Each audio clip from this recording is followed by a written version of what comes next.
अब हम देखते हैं कि जो जलवायु या मौसम की हम बात कर रहे हैं, तो ये डिपेंड करता है कि वहाँ जो अक्षांश है, अक्षांश के साथ साथ उस स्थान की ऊंचाई, फिर पवन तंत्र हो गया, वहाँ पर मिलने वाली वायुदाब की स्थिति हो गई, वो क्षेत्र समुद्र से कितना दूर है, वहाँ पर महासागरीय धाराएं किस प्रकार से बहती हैं, और साथ ही साथ जो उच्चावचीय लक्षण हैं, जैसे कि क्या वो पर्वतीय क्षेत्र है, क्या वो मैदानी है, या क्या वो तटीय इलाका है, इन सब का प्रभाव जो है वो पर्टिकुलर उस स्थान की जलवायु पर पड़ता है। जैसे कि अभी हम अक्षांश पर चर्चा कर रहे थे और हमने एक विस्तृत चर्चा की भूमध्य रेखा से लेकर 90 डिग्री उत्तरी और दक्षिणी ध्रुव तक की हमने बात की, और हमने देखा कि इसके आधार पर जलवायु से संबंधी विविधता देखने को मिलती है वहाँ पर मिलने वाले तापमान की स्थिति के कारण। और हमने बात की कि पूरे पृथ्वी को 3 ताप कटिबंधों में बांटा गया है, जैसे उष्ण कटिबंध, फिर शीतोष्ण कटिबंध और शीत कटिबंध की हमने बात की। तो ये अलग अलग जो टेम्परेचर जोन बनाए गए हैं वो किस आधार पर थे, जैसे इक्वेटर या भूमध्य रेखा पर हमने देखा कि सूर्य की किरणें एकदम लंबवत पड़ती हैं, तो वहाँ पर तापमान बहुत अधिक मिलता है और वर्ष भर सीधी पड़ती हैं, इसलिए वर्ष भर वहाँ पर हम देखेंगे बहुत अधिक तापमान होता है, जिसके कारण हम उसे क्या कहते हैं, उष्ण कटिबंध कहते हैं, उष्ण गर्म है। फिर हम ऊपर की तरफ जाते जाते हैं, उच्च अक्षांशों की तरफ बढ़ते हैं, क्रमशः उत्तरी गोलार्ध में भी और ठीक वैसे ही दक्षिणी गोलार्ध में भी। तो सूर्य की किरणें जो है वो तिरछी पड़ती जाती हैं, या हम कहें कि सूर्य से मिलने वाला जो प्रकाश है उसमें बहुत ज़्यादा तिरछापन आता जाता है। तो इससे ही आप सामने समझ सकते हैं कि जहाँ पर भूमध्य रेखा पर सूर्य की किरणें पड़ रही हैं वो एकदम सीधी पड़ रही हैं, जिसके कारण उन्हें कम क्षेत्र से होकर गुजरना पड़ रहा है या कम क्षेत्र को पार करके जाना पड़ता है। लेकिन जहाँ पर उच्च अक्षांशों की तरफ ये सूर्य की किरणें तिरछी हो गई हैं, तो हम यहाँ पर देख रहे हैं कि उन्हें एक सूर्य की किरणों को एक लंबा रास्ता जो है वो तय करना पड़ता है, जिससे वो अधिक क्षेत्र से होकर गुजरती हैं। और जब अधिक क्षेत्र से होकर गुजर रही है, मतलब एक वायुमंडल का बड़ा आवरण जो है वो पार करके उस स्थान तक पहुँच रही हैं, जिसके कारण रास्ते में ही एक तो बहुत कुछ उन किरणों का अवशोषण कर लिया जाएगा वायुमंडल की विभिन्न परतों के द्वारा, और उसके बाद फिर वो उस धरातल तक पहुंचेंगी। तो ऐसे ही ताप की या ऊर्जा की कम मात्रा जो है वो उस क्षेत्र तक पहुंच पाती है, जिसके कारण वहाँ पर उन क्षेत्रों में ना बहुत ज़्यादा गर्मी ना बहुत ज़्यादा ठंडी, शीतोष्ण कटिबंध, शीत और उष्ण कटिबंध के नाम से हम जानते हैं। लेकिन जैसे ही हम ध्रुवों पर पहुंच जाते हैं तो हम देख रहे हैं कि वहाँ पर सूर्य की बहुत ज़्यादा तिरछापन आ जाता है सूर्य की किरणों में, और इसके कारण और साथ ही साथ हम देख रहे हैं कि टिल्टेड है, हमारी अर्थ जो है वो टिल्टेड है, झुकी हुई है। इस झुकाव के कारण भी जो है यहाँ पर और साथ ही सूर्य के तिरछेपन के कारण, सूर्य के प्रकाश के, हम देख रहे हैं कि पूरे दोनों ध्रुवों में, चाहे वो उत्तरी ध्रुव हो या दक्षिणी ध्रुव हो, प्रकाश की बहुत कम मात्रा जो है वो मिल पाती है, और एक प्रकार से वो एक बहुत शीत क्षेत्र, बहुत ज़्यादा ठंडा क्षेत्र होता है, जिसे हम शीत कटिबंध या फ्रिजिड जोन जो है वो कहते हैं। तो अक्षांश का प्रभाव तो पड़ता ही है, इसके साथ हम देखते हैं कि ऊंचाई, हमें मालूम है कि जो अलग अलग स्थलाकृतियाँ होती हैं सभी जगह एक समान नहीं है। मतलब समुद्र तल से या धरातल से हम जैसे जैसे ऊपर की तरफ बढ़ते जाते हैं तो हम देखेंगे कि ऊंचाई में ये जो भिन्नता है वो तापमान में भिन्नता लेकर आती है। वो कैसे? जैसे हमें मालूम है कि हमारे धरातल के आसपास की जो सतह है वहाँ पर चलने वाली जो हवा है वो सघन होती है। सघन ऐसे मतलब यहाँ पर जलवाष्प की मात्रा भी अधिक मिलेगी, धूल कणों की भी मात्रा अधिक मिलेगी, और प्रकाश, सूर्य का जो प्रकाश जितनी भी मात्रा में यहाँ पर आता है तो वायुमंडल में या हवा में उपस्थित इन कणों के द्वारा भी ये सोख लिया जाता है और शोषित कर लिया जाता है। हमें मालूम है कि हमारे धरातल के आसपास ही वायुमंडल की निचली सतहों में ही जो भारी गैसें हैं ये इनकी भी उपस्थिति देखने को मिलती है। तो ये भी एक महत्वपूर्ण भूमिका निभाते हैं सूर्य के प्रकाश को अवशोषित करने में।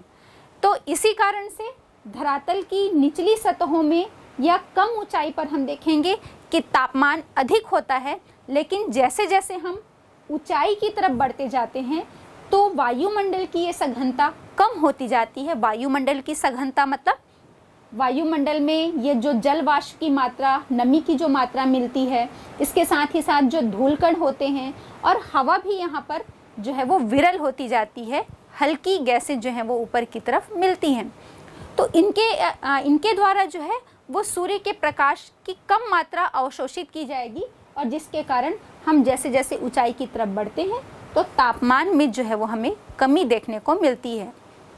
वो लगभग 6.5 डिग्री सेल्सियस प्रति किलोमीटर की दर से घटती जाती है।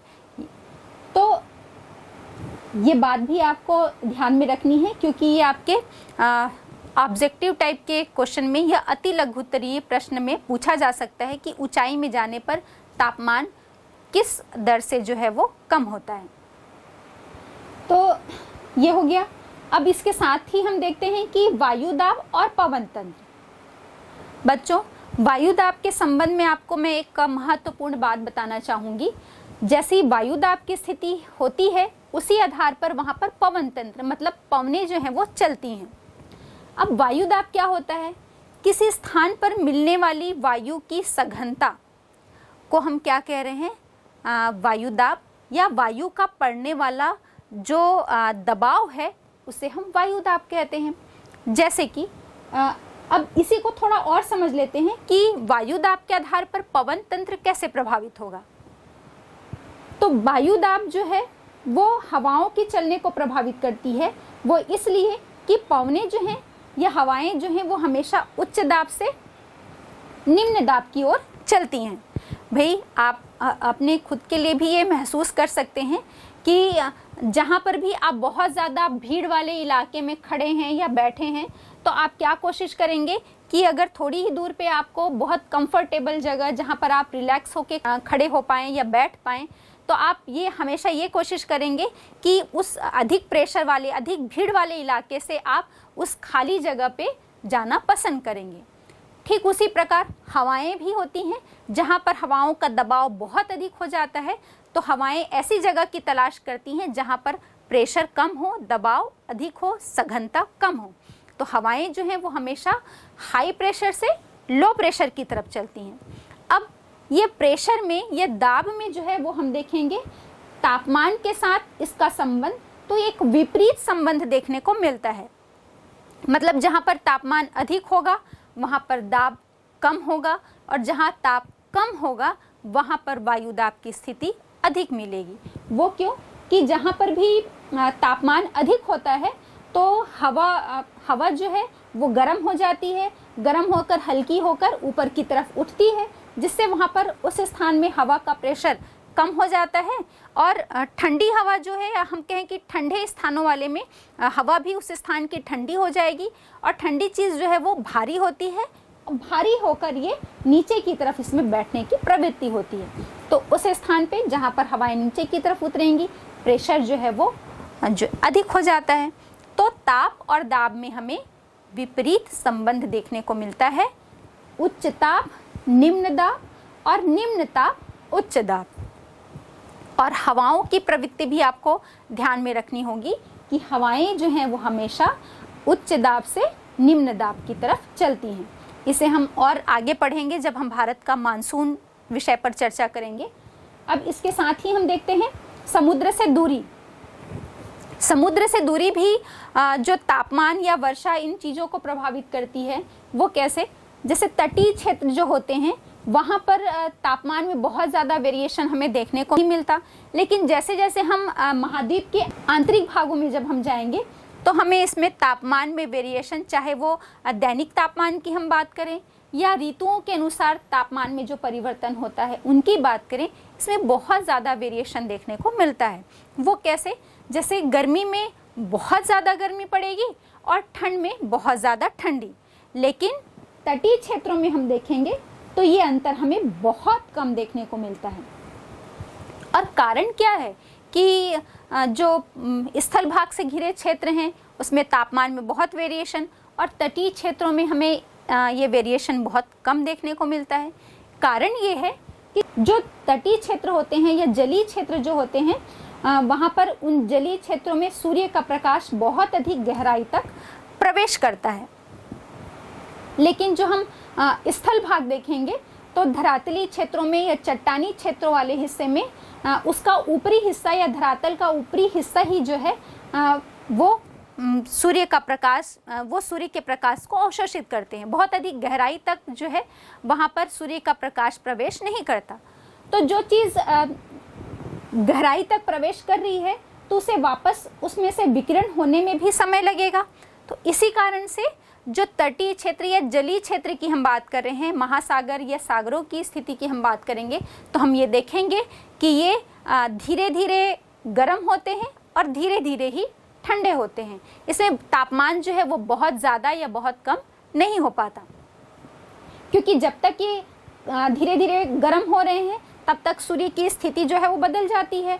उत्तरायण या दक्षिणायन हो गई, ऋतुओं में परिवर्तन हो गया, ग्रीष्म ऋतु से शीत ऋतु आ गई, और जैसे ही फिर वापस उसमें जितना तापमान उसमें अवशोषित हुआ है उसमें फिर वापस विकिरण होता है, तो वो भी धीरे धीरे ही होता है, क्योंकि उसकी परत दर परत जो है वो गर्म होती है और ठीक उसी प्रकार परत दर परत जो है वो ठंडी भी होती है। एक एग्जाम्पल हम ले लेते हैं इसी में, इससे आपको बहुत अच्छी तरह से समझ में आएगा।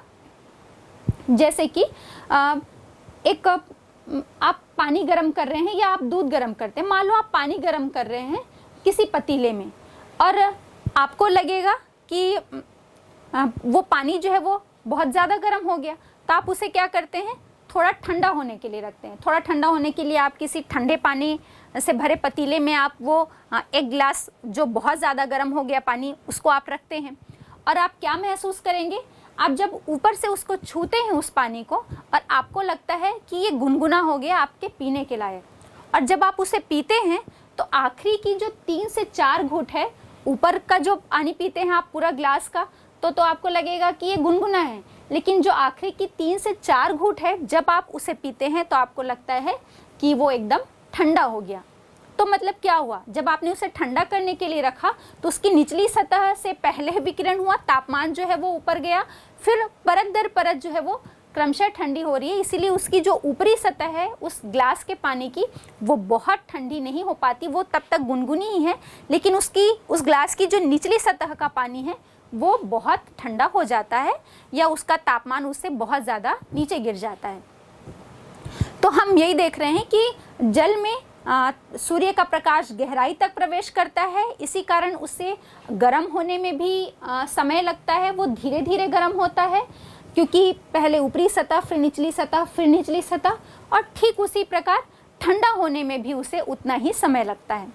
लेकिन हम किसी धरातली क्षेत्र में जाते हैं या स्थल से घिरे हुए भूभाग में जाते हैं, चट्टानी क्षेत्र में हम जाएंगे या देखेंगे, तो वहाँ पर चूंकि सूर्य का जो प्रकाश है वो ऊपरी सतह तक ही वो उसके ऊपरी सतह को ही गर्म करता है, इसलिए वो जितनी जल्दी गर्म होता है क्योंकि वो उतनी सतह को ही गर्म कर रहा है उतना ही अवशोषण हो रहा है, इसलिए वो बहुत जल्दी गर्म भी हो जाएगा और वापस विकिरण भी उसी ऊपरी सतह से ही होने के कारण वो उतनी ही जल्दी जो है वो ठंडा भी हो जाता है।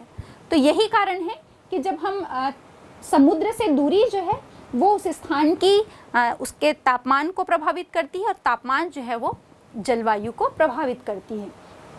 इसलिए जो तटीय क्षेत्र या समुद्र से कम दूरी पर समुद्र तट पर स्थित जो क्षेत्र होते हैं वहाँ पर हमें सम जलवायु वाला क्षेत्र मिलता है। सम जलवायु मतलब जहाँ पर गर्मी में ना बहुत अधिक गर्मी पड़ेगी और ना ठंडे में बहुत अधिक ठंडी पड़ेगी, तो इसे हम सम जलवायु क्षेत्र कहते हैं। और ये सम जलवायु क्षेत्र जो है वो आपके समुद्र से सटे हुए क्षेत्रों में मिलता है। लेकिन जैसे ही हम महाद्वीपीय क्षेत्र में जाते हैं या स्थल भाग से घिरे हुए क्षेत्र में जाते हैं तो हम उसे कहते हैं कि वहाँ पर विषम जलवायु या महाद्वीपीय जलवायु देखने को मिलती है। और महाद्वीपीय जलवायु मतलब वहाँ पर गर्मियों में बहुत अधिक गर्मी पड़ेगी और ठंडी में बहुत अधिक ठंडी पड़ेगी। और इसका जो अंतर है वो आप समझ सकते हैं, जैसे जो तटीय क्षेत्र में स्थित मुंबई हो गया, गोवा हो गया, या हम चेन्नई की बात कर लें, यहाँ पर जो सर्दियों के मौसम में जो टेम्परेचर होता है और गर्मियों के मौसम में जो टेम्परेचर होता है, और उसी को आप जैसे जो आंतरिक क्षेत्र हो गए, जैसे दिल्ली है, पटना है, कानपुर है, इलाहाबाद है, यहाँ पर आप चले जाएंगे तो यहाँ पर सर्दियों के मौसम में जो टेम्परेचर होता है और गर्मियों के मौसम का टेम्परेचर, ये दोनों के वेरिएशन से आप बहुत अच्छी तरह समझ सकते हैं कि यहाँ पर किन क्षेत्रों में गर्मी में बहुत अधिक गर्मी और सर्दियों में बहुत अधिक सर्दी, और किन क्षेत्रों में इन दोनों ही मौसम के तापमान में बहुत ज़्यादा अंतर नहीं मिलता। अब इसके बाद हम देखेंगे जो महासागरीय धाराएं चलती हैं, जो तटीय क्षेत्रों में महासागरीय धाराएं भी, इनकी भी प्रवृत्ति या तो वो गर्म होती हैं या ठंडी होती हैं, और जिस स्थान से ये महासागरीय धाराएं चलती हैं वो वहाँ के उस स्थान के पवन प्रवाह को भी अपनी तरफ ले चलती है। और इसीलिए हम देखेंगे कि उन तटीय क्षेत्रों का जो मौसम होता है उन महासागरीय धाराओं के ऊपर ही डिपेंड करता है। मतलब जिन तटों पर गर्म जल धाराएं बहती हैं समुद्रों में, वहाँ पर तटीय जलवायु जो है वो उष्ण मिलेगी, गर्म मिलेगी। लेकिन जिन क्षेत्रों में हम देखेंगे कि तटीय क्षेत्रों में ठंडी जल धाराएं बहती हैं, तो वहाँ पर तटीय क्षेत्र की जलवायु जो है वो ठंडी होती है, गर्म नहीं होती। आपके लिए एक विचार करने योग्य प्रश्न है और आप इस पर चर्चा भी करेंगे कि महाद्वीपों में जितने भी जो मरुस्थलीय क्षेत्र हैं वो हमें महाद्वीपों के पश्चिमी क्षेत्र में ही क्यों देखने को मिलते हैं। अधिकतर जो मरुस्थल हैं वो आपको महाद्वीपों के पश्चिमी क्षेत्र में ही देखने को मिलेंगे, और कारण यही है कि महाद्वीपों के जो पश्चिमी क्षेत्र हैं वहाँ पर ठंडी जलधाराएं बहती हैं। चाहे हम बात कर लें पेरू या हम्बोल्ट की धारा, या हम बात कर लें आपके पश्चिमी ऑस्ट्रेलिया की धारा, तो जितने भी जो मरुस्थल हैं विश्व के, आप इस मानचित्र पर उसके लोकेशन भी देख पा रहे होंगे, तो ठंडी जलधाराओं के बहने के कारण वहाँ पर मरुस्थल की स्थिति देखने को मिलती है। और कारण यही है, जलधारा ठंडी है, मतलब ठंडी जलधारा नहीं है तो वहाँ पर वेपोरेशन नहीं होगा। वेपोरेशन मतलब वाष्पीकरण नहीं होगा। वाष्पीकरण नहीं होगा तो वाष्प ऊपर जाकर बादल नहीं बनाएंगे, बादल नहीं बनाएंगे तो वर्षा नहीं होगी। लेकिन जहाँ पर गर्म जलधारा मिलेगी तो वहाँ पर गर्म जलधारा बहने के कारण तापमान अधिक होगा उस तट का।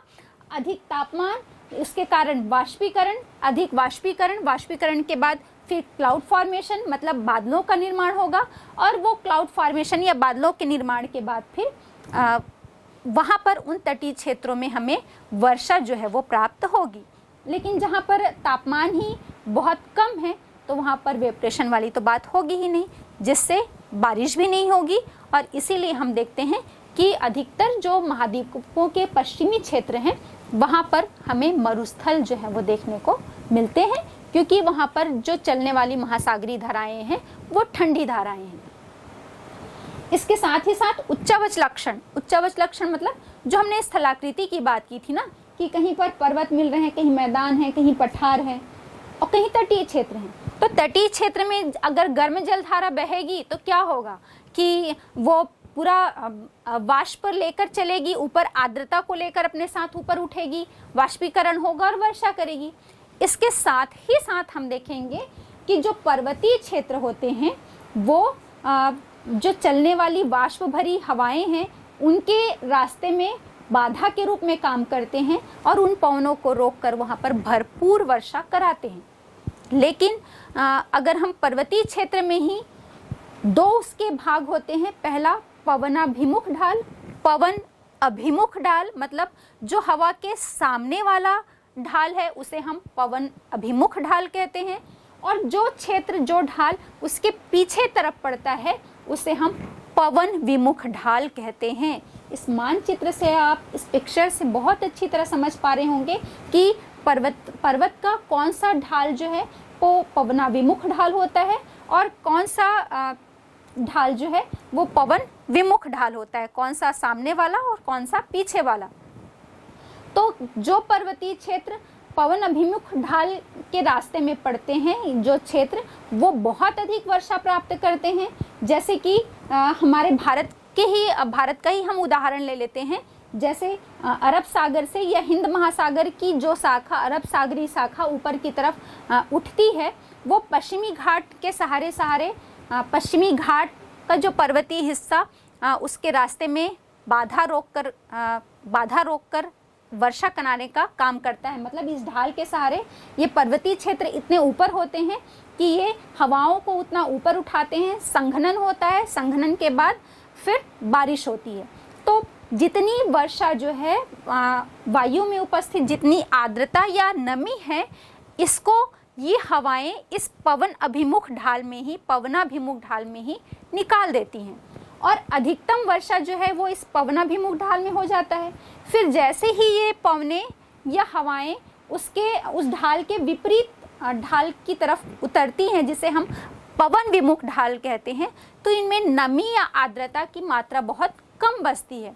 और साथ ही साथ ये हवाएं जब नीचे की तरफ उतर रही हैं, तो नीचे उतरने से क्या होगा, इन हवाओं की एक परत से दूसरी परत में ही संपीड़न होता है। संपीड़न से गर्मी होगी और गर्मी के कारण फिर ये हवाएं जो है वो शुष्क प्राय हो जाती हैं और बहुत कम मात्रा जो है वो इनकी पवन विमुख ढाल को प्राप्त हो पाती है। तो स्थलाकृति या उच्चावच जो है ये भी उस स्थान की जलवायु को प्रभावित करती हैं। इसी को आप एक और उदाहरण से समझ सकते हैं। जैसे हम पूर्वांचल में चले जाएं या पूर्वोत्तर राज्यों की तरफ हम देखेंगे तो विश्व का अधिकतम जो वर्षा प्राप्त करने वाला हमारा राज्य है मेघालय। उसका मौसिनराम जो जगह है वहाँ पर गारो, खासी और जयंतिया पहाड़ियाँ जो एक अवरोधक के रूप में खड़ी हुई होती हैं और यहाँ से बंगाल की खाड़ी वाली जो शाखा है ये इन पहाड़ियों के सहारे ऊपर की तरफ उठती है और भरपूर वर्षा करती है। ठीक है, लेकिन अगर हम राजस्थान में चले जाएं तो राजस्थान में जो अरावली पर्वत है, मतलब राजस्थान का एक विशाल मरुस्थल होने का कारण ही यही है कि यहाँ पर अरावली पर्वत की जो स्थिति है ये इन मानसूनी हवाओं के समानांतर में पड़ती है और साथ ही साथ इसकी ऊंचाई भी बहुत कम है, जो इन मानसूनी हवाओं के लिए एक बाधा का रूप नहीं दे सकती या बाधा के रूप में काम नहीं कर पाती, जिसके कारण यहाँ से हवाएं जो हैं वो पैरेलल उत्तर की तरफ निकल जाती हैं और पूरा समूचा जो पश्चिमी राजस्थान है वो एक मरुस्थल के रूप में देखने को हमें मिलता है। और इसके साथ ही एक और बड़ा एग्जाम्पल, जो हम अपने हिमालय पर्वत श्रेणी की बात कर रहे हैं बच्चों, अगर ये हिमालय पर्वत श्रेणी ये जो स्थलाकृति हमारे भारत में नहीं होती तो हमारा पूरा उत्तर भारत का जो मैदान, अभी उपजाऊ मैदान जो हमें देखने को मिलता है, ये भी एक विशाल मरुस्थल के रूप में होता, क्योंकि ये हिमालय पर्वत श्रेणियाँ यहाँ पर अवरोधक के रूप में या बाधा के रूप में काम नहीं करती, जिसके कारण मानसून की किसी भी शाखा के द्वारा यहाँ पर वर्षा नहीं हो पाती और ये हवाएं जो हैं वो तिब्बत के पठार की तरफ, साइबेरिया की तरफ उत्तर में चली जाती और पूरा समूचा उत्तरी भारत जो है वो एक विशाल रेगिस्तान या विशाल मरुस्थल के रूप में होता। लेकिन अभी वर्तमान में जो हिमालय पर्वत श्रेणी की स्थिति है वो बहुत अच्छी तरह से यहाँ से उठने वाली जो मानसूनी हवाएं हैं उसके लिए एक बाधा के रूप में काम करती हैं और वहाँ पर भरपूर वर्षा जो कराती हैं। इसके साथ ही साथ हम देखेंगे कि जैसे ही अभी हमने बात की थी कि इसमें हम उत्तर की तरफ बढ़ते जाते हैं तो जहाँ जहाँ स्थलाकृति की बनावट के आधार पर वर्षा में हवा में जो नमी की मात्रा है वो पहले निकल जाती है, फिर आगे बढ़ने के साथ साथ ये नमी की मात्रा जो है वो कम होती है और बारिश की मात्रा भी इसके साथ कम होती जाती है। तो ये कुछ फैक्टर्स हो गए जो कंट्रोल करते हैं किसी भी स्थान के क्लाइमेट को, जलवायु को, और हमने एक विस्तृत चर्चा की कि क्या फैक्टर्स हो सकते हैं जो किसी भी स्थान की जलवायु को प्रभावित करेंगे। आइए अब हम बात करते हैं हमारे भारत की जो जलवायु है उसको कौन कौन से कारक जो हैं वो प्रभावित करते हैं। अब हम बात करते हैं कि हमारे भारत की जलवायु को कौन कौन से कारक प्रभावित करते हैं। तो मुख्य रूप से जो 6 कारक हैं ये हमारे भारत की जलवायु को प्रभावित करते हैं। पहला है अक्षांश, दूसरा धरातल से ऊंचाई, तीसरा समुद्र से दूरी, चौथा है महासागरीय धाराएं। इसके अलावा जो वायुमंडलीय, ऊपरी वायुमंडलीय परिसंचरण है या उष्णकटिबंधीय चक्रवात और धरातलीय स्थिति, ये सभी फैक्टर जो हैं ये हमारे भारत की जलवायु को प्रभावित करते हैं। तो पहले हम बात कर लेते हैं अक्षांश। बच्चों, हमारे भारत के विस्तार की हमने पहले भी बात की है कि इसका अक्षांशीय विस्तार जो है वो 8 डिग्री 4 मिनट से 37 डिग्री 6 मिनट तक है। और कर्क रेखा जो है वो भारत के लगभग बीचों बीच से होकर गुजरती है। जो हमने कहा था कि कच्छ के रण से मिजोरम राज्य तक फैली हुई है पश्चिम से पूर्व की तरफ। तो हम देख रहे हैं कि भारत का जो अधिकांश हिस्सा 23.5 डिग्री से जितना दक्षिणी हिस्सा है वो हमें पता है कि ट्रॉपिकल जोन में आता है, उष्णकटिबंध में, और 23.5 से उत्तर की तरफ या कर्क रेखा से उत्तर की तरफ हम जाते हैं तो वो हिस्सा जो है वो आपका टेम्परेट जोन में आता है। तो हम क्या देख रहे हैं, 37 डिग्री उत्तरी अक्षांश तक हमारे भारत का विस्तार है। तो इसका जो अधिकांश हिस्सा है वो आपके ट्रॉपिकल जोन में या उष्णकटिबंध में आता है, और इसका जो दक्षिणी हिस्सा है वो तो भूमध्य रेखा के बहुत पास है, क्योंकि 8 डिग्री 4 मिनट से जो है वो हमारे भारत का विस्तार शुरू होता है। तो हम देखते हैं कि इसका जो दक्षिणी भाग है या अधिकांश हिस्से में जो कर्क रेखा का जितना भी दक्षिण में स्थित भूभाग है वहाँ पर टेम्परेचर या तापमान जो है वो अधिक होता है। लेकिन जब हम उत्तर की तरफ जाते हैं तो उत्तर में अपेक्षाकृत गर्मी जो है वो कम पड़ती है, या हम कहें कि शीतोष्ण कटिबंधीय क्षेत्र में ये आता है। अब दूसरा जो फैक्टर है वो है धरातल से ऊंचाई। अभी हमने बात की थी कि जैसे जैसे हम धरातल से ऊंचाई की तरफ जाते हैं तो तापमान जो है वो घटता जाता है, कम होता जाता है, क्योंकि वायुमंडल के जो संगठक तत्व की हम बात कर रहे हैं वो सतह से ऊपर की तरफ जाने में हमें उसमें कमी दिखाई पड़ती है, चाहे वो जल वाष्प हो, धूल के कण हो, या गैसों की हम बात करें तो विरल गैसें हमें देखने को मिलती हैं, और धरातल के पास इनकी मात्रा जो है, सघनता जो है वो अधिक मिलती है, जिसके कारण ये आने वाले सूर्य के प्रकाश को बहुत अधिक मात्रा में अवशोषित करते हैं और यहाँ पर तापमान अधिक होता है। लेकिन ऊंचाई में जैसे जैसे हम जाते हैं तो तापमान घटता जाता है, और ये प्रति 165 मीटर की ऊंचाई पर हम देखेंगे इसकी जो मात्रा है वो 1 डिग्री सेंटीग्रेड कम हो जाती है, या प्रति किलोमीटर की ऊंचाई में हम जाएंगे तो 6.5 डिग्री की दर से जो है वो तापमान घटता जाता है। और यही कारण तो है कि जो बच्चे मैदानी क्षेत्र में निवास करते होंगे वो ये कोशिश करते हैं कि जब गर्मियों की छुट्टियां लग जाएं या जब गर्मियों का मौसम हो तो जैसे शिमला है, नैनीताल, मसूरी, ये सभी जगह आप घूमने के लिए जाना चाहते हैं, क्योंकि ये पूरे जो क्षेत्र हैं ये हिमालय के पर्वतीय क्षेत्र हैं, या दक्षिण में भी हम बात करेंगे तो ये पर्वतीय क्षेत्र हैं जहाँ पर कि धरातल से ऊंचाई अधिक होने के कारण यहाँ पर तापमान ग्रीष्म ऋतु में कम देखने को मिलता है। भारत की जलवायु को प्रभावित करने वाला तीसरा प्रमुख कारक है समुद्र से दूरी। बच्चों, हम सभी को पता है कि भारत का जो दक्षिणी हिस्सा है जो इसे प्रायद्वीपीय स्थिति प्रदान करता है, वो कारण है कि ये 3 ओर से 3 भाग से समुद्र से घिरा हुआ है। पश्चिम की तरफ अरब सागर है, पूर्व में बंगाल की खाड़ी और दक्षिण में हिंद महासागर। तो हम ये देखते हैं कि भारत का जितने दक्षिणी भाग है या भारत के जितने दक्षिणी राज्य हैं वहाँ पर समुद्र का समकारी प्रभाव जो है वो देखने को मिलता है। लेकिन जैसे जैसे हम उत्तर की तरफ बढ़ते जाएंगे, हम उत्तर के विशाल मैदान की बात करें या पर्वतीय क्षेत्र की बात करें, तो उसमें ये देखने को मिलेगा कि यहाँ पर विषम जलवायु या जिसे हम महाद्वीपीय जलवायु का प्रभाव कहते हैं वो हमें मिलता है।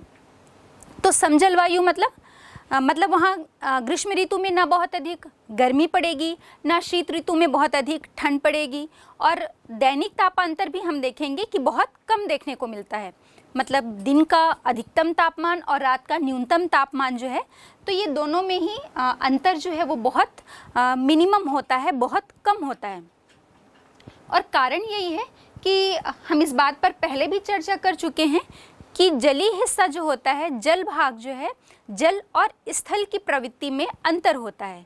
जल धीरे धीरे गर्म होता है और धीरे धीरे ठंडा होता है, और कारण भी हम पहले जान चुके हैं कि इसमें सूर्य का जो प्रकाश है, उसकी जो किरणें हैं वो गहराई तक प्रवेश करती हैं, इसीलिए इसे गर्म होने में भी टाइम लगता है और वैसे ही ठंडा होने में भी समय लगता है।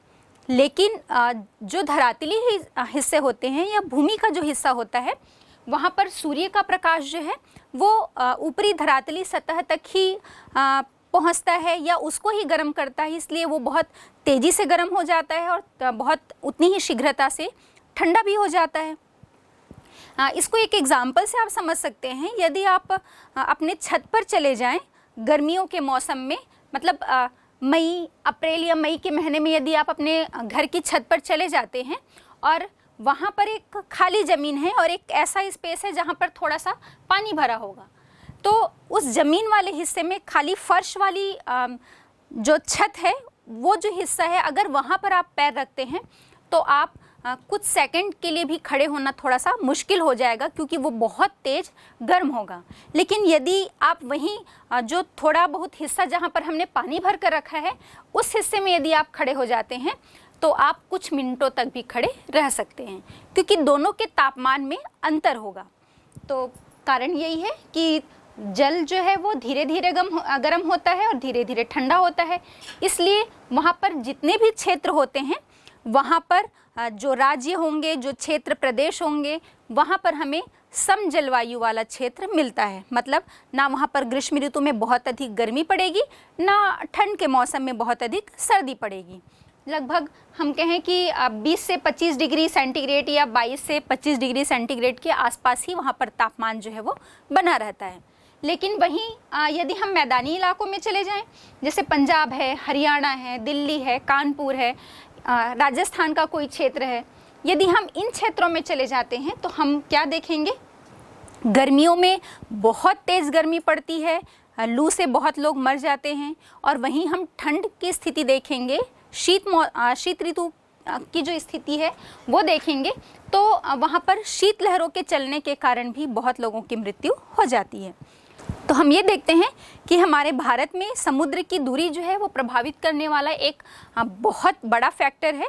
इसी कारण से पूरे दक्षिणी भारत के जितने भी तटीय राज्य हैं या दक्षिणी भारत के जितने भी राज्य हैं, वहाँ पर समुद्र का ये समकारी प्रभाव देखने को मिलता है। लेकिन जैसे जैसे हम कर्क रेखा के उत्तर की तरफ जाते हैं, जो पूरी तरह से स्थल भाग से घिरे हुए राज्य हैं, वहाँ पर हमें विषम जलवायु या महाद्वीपीय जलवायु जो है वो देखने को मिलती है। अब हम दूसरा देखते हैं। नेक्स्ट जो फैक्टर है जो भारत की जलवायु को प्रभावित करता है वो है वायुदाब। बच्चों, वायुदाब में अंतर जो है, जो हमने बात की है कि हमारे भारत की जलवायु जो है वो उष्णकटिबंधी मानसूनी टाइप की जलवायु है, और हमने मानसूनी शब्द को भी समझा कि मौसम शब्द से इसकी उत्पत्ति हुई है। इसका मतलब ये है कि ऐसी हवाएं जो मौसम के अनुसार, ऋतुओं के अनुसार अपनी दिशा बदल देती है।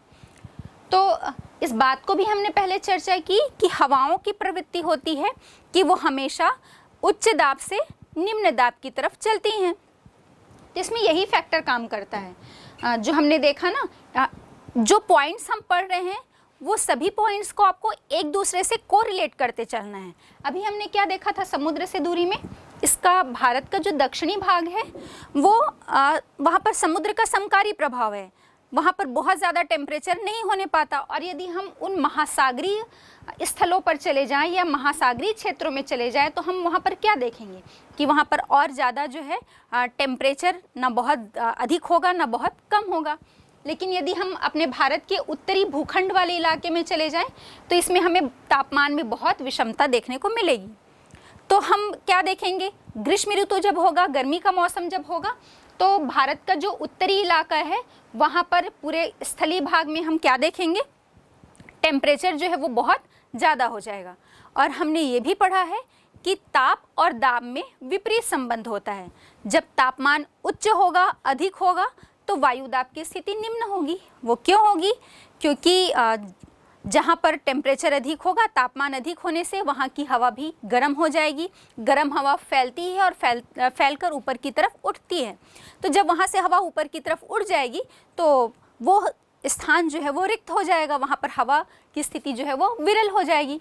तो प्रेशर जो है वो क्या हो जाएगा, लो हो जाएगा। लेकिन ठीक इसके विपरीत ठंडा है, और अगर वहाँ पर किसी स्थान का जो तापमान है वो कम है, ठंडा है, तो हम क्या देखेंगे, ताप और दाब में फिर से विपरीत संबंध, टेम्परेचर लो तो प्रेशर हाई। तो ठीक ऐसे ही भारत में भी स्थिति बनती है। जब गर्मी का मौसम होता है तो पूरे उत्तर के स्थलीय भाग में टेम्परेचर बहुत ज़्यादा हो जाता है और प्रेशर की स्थिति लो हो जाती है। और वहीं तीन और जो महासागरों से ये घिरा हुआ है, जो महासागरीय क्षेत्र है, वहाँ पर हम क्या स्थिति देखेंगे कि यहाँ पर स्थल भाग की अपेक्षा टेम्परेचर जो है वो कम होता है। तो टेम्परेचर कम तो प्रेशर हाई। तो अब हवाएं किस तरफ से चलेंगी? महासागरीय क्षेत्र से स्थल भाग की तरफ, भारत के स्थलीय भूखंड की तरफ। अब जब इसको हम ठीक विपरीत कंडीशन कर देते हैं, परिस्थितियां विपरीत हो जाती हैं, जब शीत ऋतु आएगी या ठंड का मौसम आएगा तो हम क्या देखेंगे? पूरे उत्तर भारत का जो है टेम्परेचर जो है वो बहुत कम हो जाएगा, और टेम्परेचर कम है मतलब प्रेशर हाई हो जाएगा, उच्च दाब हो जाएगा। लेकिन वहीं जलीय स्थिति में हम क्या देखेंगे? टेम्परेचर जो है वो थोड़ा सा हाई है तो प्रेशर लो। अब पवनों की दिशा जो है वो क्या हो जाएगी? बदल जाएगी। अब हवाएं जो हैं वो भारत के स्थलीय भूभाग से महासागरों की तरफ चलने लगेंगी, हाई प्रेशर से लो प्रेशर की तरफ। तो ये सोचने वाली बात है, हमने दोनों ही स्थितियों में देखा कि हवा जो है वो high pressure to low pressure चल रही है। तो high pressure to low pressure चलने में कंडीशंस क्या बन रही हैं? एक में हम देख रहे हैं कि हवा जो है वो स्थल भाग से जलीय भाग की तरफ चल रही है, और दूसरी कंडीशन में हम देखते हैं कि जल भाग से स्थल भाग की तरफ चल रही है। तो जरा आप सोच कर बताइए कि बारिश किस में होगी? भाई नेचुरली है ना, जो हवाएं जलीय भाग से स्थल भाग की तरफ चलेंगी, जिनकी उत्पत्ति जलीय क्षेत्र से हो रही है, तो वो आर्द्रता से भरी होंगी, नमी से भरी होंगी, वाष्प से भरी होंगी, और वही हवाएं जो हैं वो स्थल भाग में जाकर वर्षा करेंगी। लेकिन इसके विपरीत जो स्थलीय भाग से आ रही हवाएं वो क्या हो जाएंगी? शुष्क होंगी, क्योंकि वहाँ पर कोई जलीय क्षेत्र नहीं है, और शुष्क हवाएं जो है वो कहाँ से वर्षा करेंगी? तो इसीलिए हम देखते हैं कि हमारे भारत में जो दक्षिण पश्चिमी मानसूनी हवाएं हैं वो वर्षा करती हैं, लेकिन उत्तर पूर्वी मानसूनी हवाएं जो हैं वो शुष्क होती हैं। तो वायु दाब का जो प्रभाव है वो हमारे भारत की जलवायु में इस प्रकार देखने को मिलता है, या हम कहें कि महत्वपूर्ण भूमिका निभाता है। जो हमारे भारत की स्थलाकृति है, जलीय क्षेत्र से घिरे होने के कारण जो है ये एक महत्वपूर्ण भूमिका जो है निभाता है। फिर नेक्स्ट देखते हैं हम हिमालय पर्वत की स्थिति। हम देखते हैं कि हमारे भारत का उत्तरी जो क्षेत्र है वहाँ पर हिमालय पर्वत श्रेणी जो है वो पश्चिम से पूर्व की तरफ इसका विस्तार है। और इस बात पर हमने और भी चर्चा की है कि हिमालय की एक महत्वपूर्ण भूमिका जो है वो हमारे भारत की जलवायु में देखने को मिलता है। अगर हिमालय पर्वत नहीं होता तो भारत में जो मानसूनी हवाएं हैं वो वर्षा नहीं कर पाती, क्योंकि हमें मालूम है कि जो पर्वतीय क्षेत्र होते हैं वो हवाओं के रास्ते में एक बाधा अवरोध का काम करते हैं, और वहीं पर रोक कर वो बारिश कराते हैं। अगर कल्पना कीजिए कि हमारे भारत के उत्तर में ये विशाल हिमालय पर्वत श्रेणी नहीं होती, तब क्या होता? ये जो दक्षिणी पश्चिमी मानसून उत्तर भारत की तरफ आगे बढ़ता, वो भारत से और आगे अगर हिमालय पर्वत नहीं होता तो तिब्बत चाइना की तरफ वो आगे बढ़ जाता। और जब कोई पर्वतीय अवरोध ही नहीं है तो हवाएं जो हैं वो आगे की तरफ बढ़ गई तो कोई वर्षा नहीं होगी। तो हम क्या देखते कि हमारा जो पूरा उत्तर भारत है, जो अभी उपजाऊ जलोढ़ मैदान के नाम से हम जिसे जानते हैं, वो पूरा विशाल मरुस्थल के रूप में हमें देखने को मिलता। अब दूसरी इसकी महत्वपूर्ण भूमिका ये है कि ये जितनी ध्रुवीय क्षेत्रों से आने वाली हवाएं हैं, क्योंकि हमारा भारत का जो उत्तरी छोर है वो तो हमें पता है 37 डिग्री 6 मिनट उत्तरी अक्षांश तक इसका विस्तार है, लेकिन इसके उत्तर में हम चले जाएं तो शीतोष्ण और शीतकटिबंध देखने को मिलता है। तो अगर ये हिमालय पर्वत श्रेणी नहीं होती तो भारत तिब्बत के बाद जो साइबेरिया का जो क्षेत्र है, जहाँ से बहुत अधिक ठंडी हवाएं आती हैं और ध्रुवीय क्षेत्रों से जो ठंडी हवाएं आती हैं शीत ऋतु में, उसे ये रोकने का एक बैरियर का काम करता है हमारा जो हिमालय पर्वत है वो। और अगर ये हिमालय पर्वत नहीं होता तो हमारे भारत की जो रक्षा है वो इस अत्यंत ठंडी पवनों से, शीत लहरों से नहीं हो पाती, और पूरा भारत जो है वो इन शीत लहरों की चपेट में आ जाता। तो हमारे भारत की जलवायु में इस हिमालय पर्वत की जो है वो दो महत्वपूर्ण भूमिका हम देखते हैं। इसके अलावा जो और एक महत्वपूर्ण फैक्टर हम कह सकते हैं जो हमारे भारत की जलवायु को प्रभावित करता है, वो है ऊपरी वायुमंडलीय परिसंचरण। अब ये ऊपरी वायुमंडलीय परिसंचरण क्या है?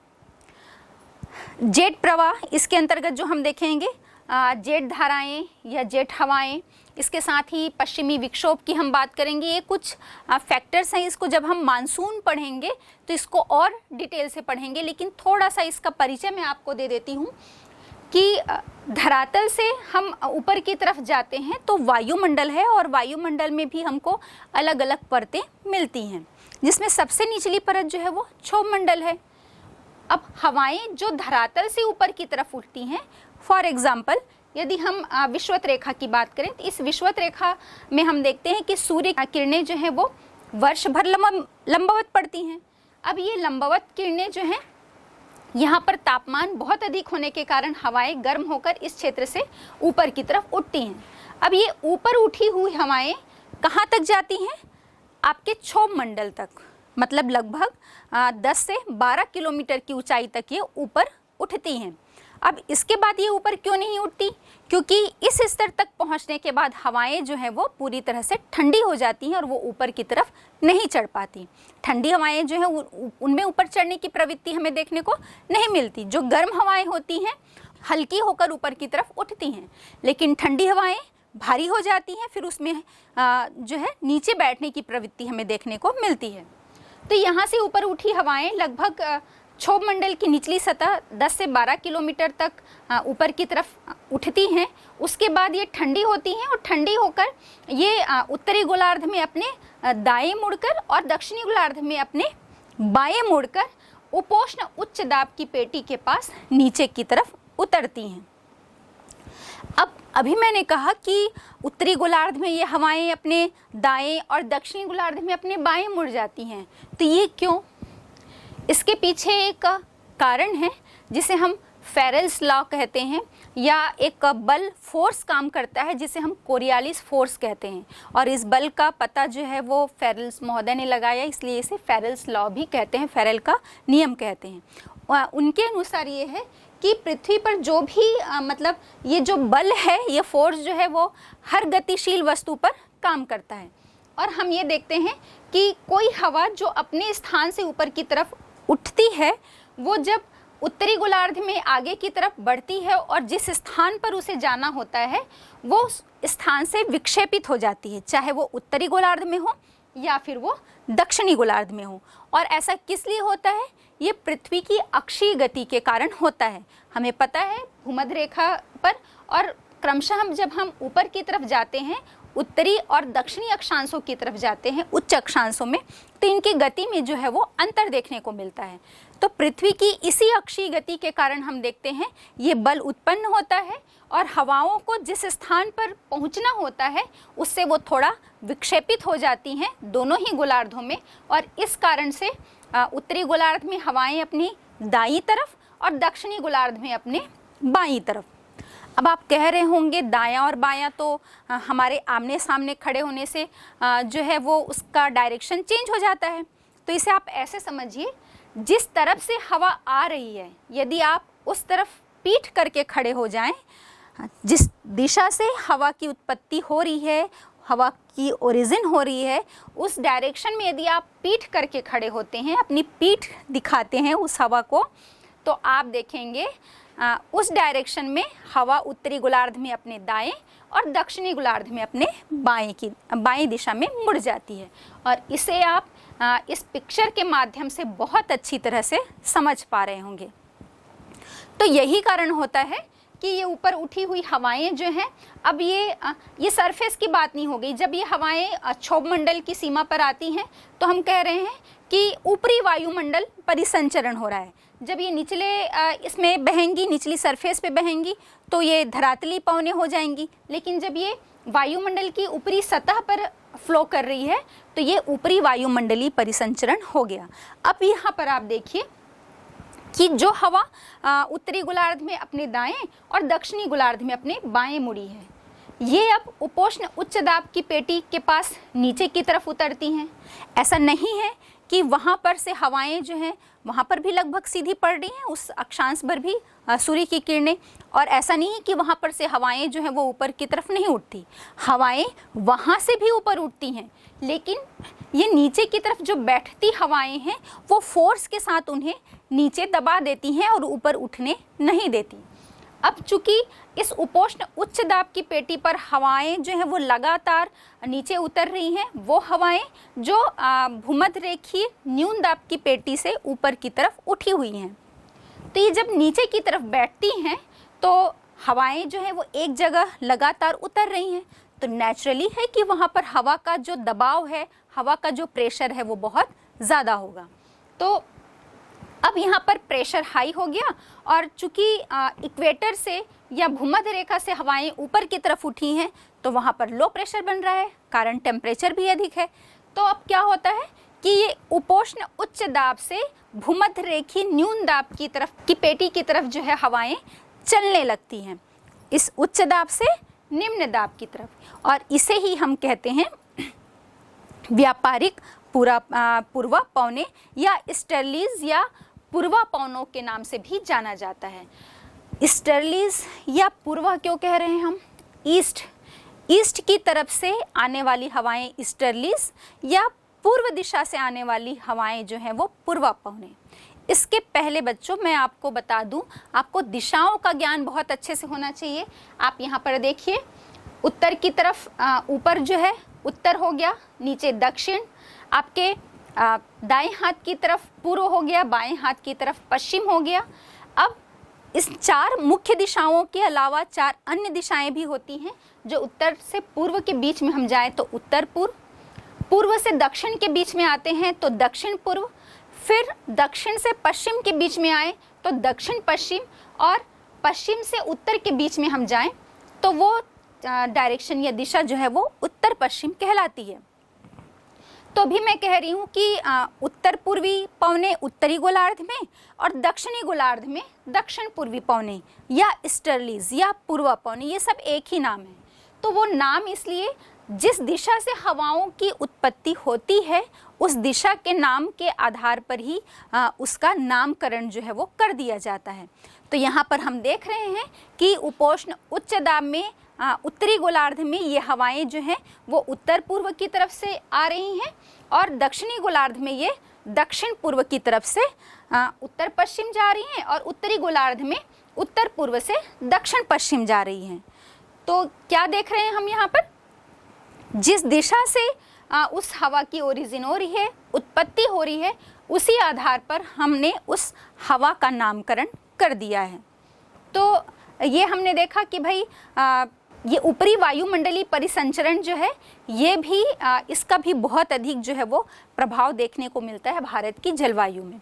इसके अलावा हम देखेंगे कि आप इस मानचित्र पर बहुत अच्छे से समझ पा रहे होंगे, जब शीतकाल का मौसम होता है और भूमध्य रेखीय जो न्यून दाब पेटी है, हम आगे पढ़ेंगे ITCZ, तो इसके खिसकने के कारण भी हम देखेंगे कि ये भूमध्य सागरीय क्षेत्र से हवाएं जो हैं वो बढ़ती हैं। चूँकि ये पश्चिम की तरफ से आ रही हैं इसलिए पछुआ हवाएं जो हैं वो भारत की तरफ बढ़ती हैं, हिमालय पर्वत श्रेणी की तरफ, या हम कहें उत्तर भारत की तरफ, और इसके माध्यम से ही चूँकि हिमालय पर्वत श्रेणी जो है वो बीच में आ जाती है तो ये 2 ब्रांचेस या 2 शाखाओं में बढ़ जाती हैं, एक दक्षिण की तरफ मुड़ जाती है और एक उत्तर चली जाती है। तो यही पश्चिमी हवाएं जो हैं जो हिमालय के दक्षिण की तरफ मुड़ रही हैं, इसके माध्यम से चूंकि ये भूमध्य सागरीय क्षेत्र से आ रही है तो अपने में पर्याप्त नमी या आर्द्रता की मात्रा लेकर आती है, और ये पूरे उत्तर भारत के जो राज्य हैं, चाहे पंजाब है, हरियाणा है, पश्चिमी उत्तर प्रदेश है, इन क्षेत्रों में ये क्या करती है, वर्षा कराती है।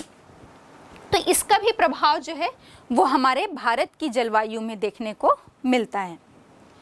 अब ये तो हो गई भारत की जलवायु को प्रभावित करने वाले कारकों की बात। अब जब हम जलवायु कह रहे हैं तो बच्चों एक समग्र रूप में या एक मौसम का एक वृहद रूप जो है वो हमने पढ़ा कि जलवायु है लगभग 30 वर्ष या उससे अधिक की अवधि में जब हम ऑब्जर्व करते हैं कि किसी स्थान का मौसम कैसा है, उस वहाँ पर उस वायुमंडल संबंधी जो दशाएं हैं, तापमान है, आर्द्रता है, वायु दाब है, ये सब की स्थिति कैसी है, और इस आधार पर हम निर्धारित करते हैं कि किसी पर्टिकुलर स्थान की जो जलवायु है वो किस प्रकार की है। तो आइए इस पे एक वृहद रूप में हम बात कर रहे हैं। हम जो बोल रहे हैं मानसूनी जलवायु, उष्णकटिबंधी के साथ साथ मानसूनी जलवायु कह रहे हैं, तो मानसून में भी हमने देखा कि हवाओं की दिशा जो है वो मौसम के अनुसार बदल जा रही है। तो इसके पहले हमको ऋतुओं को या मौसम को जानना होगा हमारे भारत में।